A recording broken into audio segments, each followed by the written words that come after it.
Les doy la más cordial bienvenida a este canal. Vamos a hablar sobre Ante el pesebre, pensemos en el drama de Tierra Santa. Delante de cada pesebre, incluso de los hechos en nuestras casas, revivimos lo que sucedió en Belén hace más de 2000 años. Y esto debería despertar en nosotros la nostalgia del silencio y de la oración. En nuestra vida, a menudo frenética, silencio para poder escuchar lo que Jesús nos dice desde esa singular cátedra que es el pesebre, la humildad, la pobreza, la confianza y la esperanza en Dios. Oración para expresar el asombro agradecido, la ternura, tal vez las lágrimas que nos suscita la escena del nacimiento. Y en todo ello, María es nuestro modelo. Ella no dice nada, pero contempla y adora. El árbol nos recuerda la importancia de cuidar el medio ambiente. El árbol de Navidad muchas veces en nuestras casas está enriquecido con estrellas alpinas, con estrellas de montañas cultivadas en las llanuras para proteger a las que crecen en la alta montaña. También esta es una elección que nos hace reflexionar, evidenciando la importancia de cuidar nuestra casa común. Los pequeños gestos son esenciales en la conversión ecológica, el cuidado de la casa común, gestos de respeto y de gratitud por los dones de Dios. Todo es don de Dios. El pesebre nos recuerda el conflicto en la franja de Gaza y la necesidad de paz. Magdala ha elaborado un programa precisamente de oración, un programa desde el mar de Galilea con diversas formas de encuentro con Dios para que podamos pedir desde el corazón por la paz en ese lugar, que es la tierra del Señor. Las víctimas aumentan y la situación en Gaza es desesperada. Por eso es importante orar para evitar una catástrofe humanitaria. Es importante que se silencien las armas, que se escuche el grito de paz de los pobres, de la gente, de las familias, de los ancianitos, de los niños, de los jóvenes. La guerra no resuelve ningún problema, solo siembra muerte y desnutrición, desamparo, orfandad. Aumenta el odio, multiplica la venganza. La guerra borra el futuro, como bien lo decía el Papa Francisco. Es importante dedicar un espacio de oración para pedirle al príncipe de la paz que dé la paz en este lugar, pero no solamente en la franja de Gaza. También debemos recordar el conflicto bélico en Ucrania. Por eso es importante orar por la paz del mundo, especialmente en la martirizada Ucrania, de la que ahora ya no se habla, pero donde el drama continúa, donde no ha terminado la muerte, la destrucción, donde se ha aseverado el problema del hambre, de la salud. Es importante mencionar a los cristianos de Tierra Santa, que han sido los grandes perjudicados. Y esto nos trae a nuestra mente aquel texto de la palabra de Dios que dice: no hagas a los demás lo que no quieras que te hagan a ti.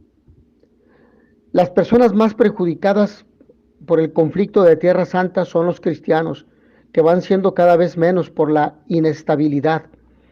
Los cristianos en Palestina están pasando muy mal porque no son judíos y musulmanes los que luchan por una tierra, sino que la comunidad cristiana hasta la fundación del Estado de Israel en 1948 representaba un alto porcentaje de la población en Palestina y era mayoría en muchas ciudades que ahora son predominantemente musulmanas.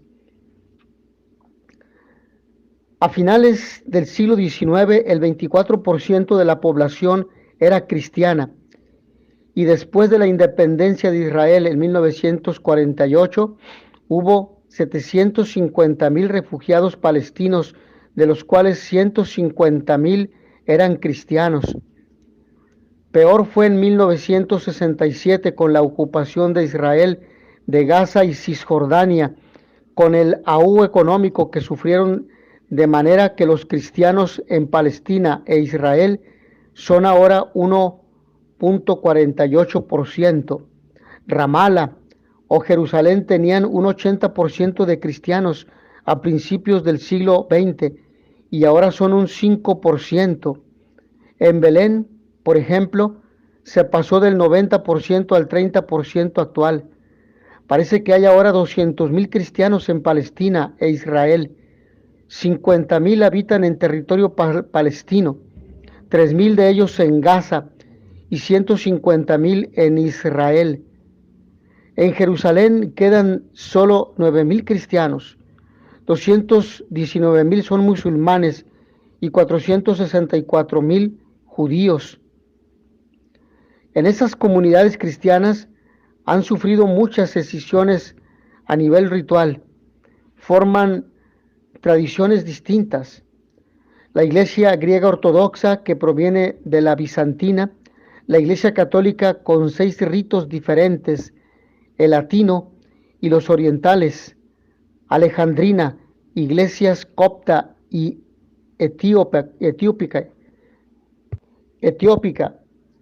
antioquena, iglesia Siro-Malankar, maronita y siria, iglesia armenia, iglesias caldea y Siro-Malabar y bizantina o constantinopolitana, iglesia grecomelquita, árabe, rito católico mayoritario.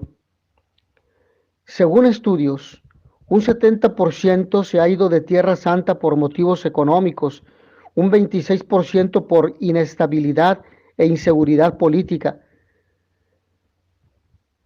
Y el testimonio del padre Firas Arida en Ramala nos dice que con toda ilusión él llegó, pero desde el minuto 1 su misión se convirtió en una lucha constante para defender a los habitantes e incluso a él mismo de las continuas confiscaciones de tierras que hacía el ejército israelí. Es decir, no hay respeto por el credo religioso, no hay libertad de credo, no hay respeto por el que tiene una fe diferente, no hay respeto por el otro. Por lo tanto, sobrevivir en Jerusalén es también difícil. Antes había una parte árabe y una judía, pero en los últimos decenios es agobiante la presión judía, según este sacerdote Yusef Daher, o según Yusef Daher, mejor dicho, que es director del Centro Interiglesias de Jerusalén. Al convertirla en la capital del Estado de Israel, los jerosomilitanos árabes están expuestos permanentemente a demoliciones de casas, expulsiones y a todo tipo de restricciones. Es muy difícil vivir en la ciudad si no eres judío por esa manipulación que ahoga la libertad de vivienda. Asimismo, Jacob Dagdal cuenta cómo le demolieron la casa por procedimientos falsos. El anterior propietario edificó pisos de más altura de lo permitido y eso les justificó para derruir todo el edificio. Por ejemplo, a Cres, uno de sus hijos, le han confiscado la nacionalidad israelí. Tiene ahora un visado de trabajo para extranjeros que renueva cada año. Por ejemplo, él en su testimonio nos dice lo siguiente: residí 8 años en Estados Unidos y cuando volví me pararon en el aeropuerto y me dijeron que era bienvenido como turista, pero que ya no tenía la nacionalidad local. No entiende por qué lo consideran ciudadano extranjero cuando él nació en esa ciudad y máxime cuando todos los judíos del mundo tienen derecho instantáneo a la nacionalidad israelí en el momento en que así lo desean. El Centro Interiglesias de Jerusalén prevé que si sigue este ritmo de confiscación de identidad, jerosolimitana a árabes, la comunidad cristiana en la ciudad podría reducirse a la mitad dentro de 7 años. En 2009, las iglesias palestinas presentaron el documento El Momento de la Verdad, en el que decían, tras 60 años de inestabilidad, nuestros refugiados siguen desposeídos y sin derecho al retorno, y los habitantes de esta tierra no han encontrado la calma en ningún momento. Dice Cassis, uno de los redactores, uno de los que precisamente he tomado el testimonio para compartirlo con ustedes, y hablan del momento de verdad para invitar a todas las iglesias del mundo que les apoyen y tomar un papel más activo para reforzar la justicia y dar a la gente los derechos que le pertenecen. Lo hicieron a semejanza del documento Kairos o Kairos de las iglesias en Sudáfrica durante Apartheid. La analogía me parece muy correcta, pues es un nuevo estado de segregación y discriminación que pasa oculto como si el problema fuera de terroristas islámicos con respecto a Israel. En realidad, hay también injusticias contra todos los derechos humanos, que es la posesión unilateral de casas, tierras y derechos de ciudadanía, echando a los legítimos propietarios de esos bienes. Por lo tanto, estamos ante una situación de carácter ético, de una regla ética básica universal, desde el extremo oriente a occidente.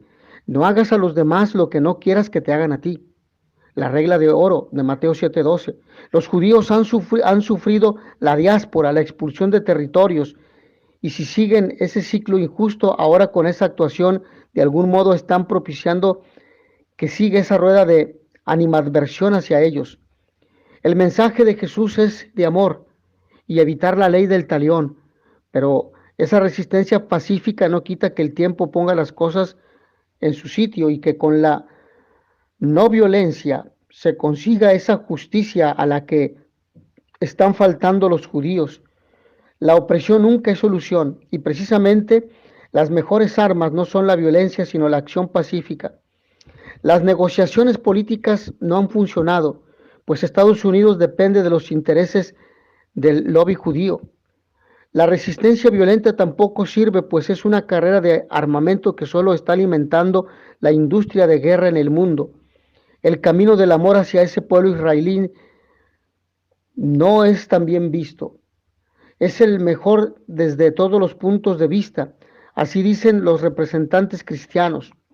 Sus pretextos desaparecerán mediante la resistencia no violenta.